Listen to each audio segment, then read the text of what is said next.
Hi, I'm Paul Carroll, technical writer for Digital Photo Magazine, and welcome to this video tutorial on how to create a double exposure portrait. When you combine both in-camera as well as Photoshop tricks, it makes it possible to cook up some really exciting results, and that's certainly the case with this double exposure technique. To make the Photoshop bit as easy as possible though, your camera technique is really important. And that's why in this issue we've got some great photo trick techniques that include both the camera and the Photoshop skills. For this technique we've grabbed two shots of a rower in the gym, one with him at full pelt and the second of his reflection in the mirror while he's at rest. Combine the two shots together and as you can see it creates a really intriguing result that will really grab the attention of the viewer, as it doesn't look quite right. So make sure you check out the article in the magazine on how to set up your camera for this type of shot. And I'll show you how easy it is to blend the two shots together in Photoshop. Okay, that's enough chat. Let's close down this example pic then and we can get cracking with the technique. So the first thing you need to do is open the file mirror.jpg off the CD into Photoshop Elements. Now this technique is compatible with the full version of Photoshop as well, although there's a slight variation which I'll come on to later and I'll show you how to do it in the full version. Okay, so we've got our shot mirror.jpg open on the screen, and it's this image that we're going to use the reflection of the athlete here in the mirror, and we're going to combine that with the shot of him actually rowing. So let's get our rower shot onto screen then. So again, off the CD, let's open the file rower.jpg. There we go. And now we need to combine the two images together into a single document. So to do that, hold down the Control key, press the letter A on the keyboard. That selects all of the information in the picture. Control and C to copy it to the computer's memory. Now we're done with this image, so we can just close it down. So that's going to be Control and W, we'll close it down. And then Control and V, and that's going to paste the picture of our athlete rowing over the top of our mirror shot. Okay, so let's see both of those images in the layers palette. We need to get the palette open on screen, so let's go up to the window menu and down to layers, and there we go. You can see that's popped up on screen, and we've got layer 1, which is our athlete rowing, which is sitting at the top of the stack on top of our mirror shot. Okay, so it's a really simple technique, this one. All we're going to do to combine the two shots together is erase away information from the top layer. That's layer 1 there. We're going to erase away this section of the mirror, and that's going to bring through detail from our background layer.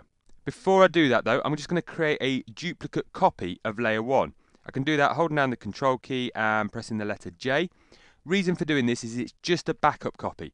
Obviously we're going to be using the eraser tool, as I say, to erase away this information here, so it's quite destructive work and we're going to be destroying the pixels on our layer. So if we go wrong, if we've got a backup copy in our layers palette, we can easily revert back to where we started without too much fuss.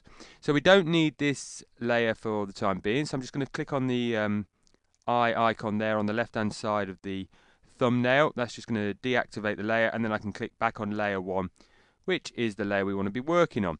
Okay, so next I need to get my eraser tool up, so I need my toolbox. So up to the window menu and down to tools. There you go, towards the top of the menu, and that brings my toolbox onto screen. Now the eraser tool, it's about halfway down on the right hand side here, so just make sure you've got that selected, and then we can configure our eraser brush up here in the options bar at the top of the screen. So if you just click in the brushes palette, you get the palette up on screen there, and I'm going to select a nice large soft edge pixel brush. So that's a 300 pixel brush. Double click on there, that selects that. Okay, so let's erase away some of layer 1, just double check that we are on layer 1 in our layers palette, and then I'm just clicking with my left mouse button and erasing away information from layer 1, which is just bringing through that detail from our background layer. Now it can be quite quick, rough work. It's quite an easy technique, this one, because of all the good camera skills we employed when we captured the shots initially. It's made our Photoshop life much easier, and I can just really quickly work around the athlete, bringing through that image from the layer beneath. Okay, I'm just going to work around a lot of the mirror, ever so slightly darker the reflection shot, so just to make the join as seamless as possible. There we go, that's looking pretty good. But what happens if you do go ever so slightly wrong with your eraser tool? So let's imagine I'm just erasing away information here, quite happily bringing through that shot from underneath, and I slip down here and I've started bringing through some information from the background layer that obviously I don't want on my final image. Well, the first thing that you can try is edit undo. So that's up to the edit menu and down to undo. And the shortcut for that is Control Z. So if I just hit Control and Z on the keyboard, there you go, you can see I've taken one step back and undone that mistake. Another way around is that we've also got the undo history palette, which if I just bring that up onto screen, so if I go up to the window menu and down to undo history, then using this palette you can revert back to steps throughout the technique. Now that'll work really well as long as you haven't made too many steps in the technique. Depending on the preferences that you've set within Photoshop Elements or the full version of Photoshop, you may only be able to go back a certain number of steps. So the default usually is around 20. So if you've been doing a lot of intricate paint work either with the eraser tool or one of the other tools, you may not be able to go back as far as you want to with undo or the undo history palette. So that's why we've just created our duplicate copy, our backup copy of the layer at the top of the stack, and we can always use that if we need to. So that's it. The technique really is as easy as that. And if I just close down my layers palette, you can see we've merged the two shots together and we've got a really intriguing double exposure portrait. Go up to the file menu, down to save as, and I can save this file as a Photoshop document. That'll retain my layers in case I want to work on them again in the future, or just go up to the layer menu and down to flatten image. That'll flatten all the layers and then we can save as a JPEG. I did promise you though that I'd show you how the technique differed ever so slightly if you are using the full version of Photoshop. So let's just flick over into Photoshop CS4. And you can see I've got our two shots already merged together. So we've got layer one, that's the picture of the rower in action. There you go, just underneath. And our background layer, the mirror reflection.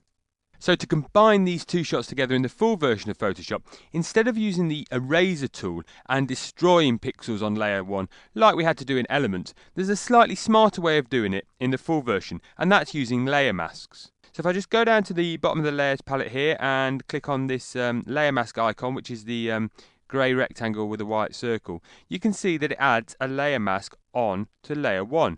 Now the way that layer masks work is that we paint either black or white into the mask, and where we paint black, that's going to hide or mask out pixels from this top layer and bring through the pixels from the layer beneath.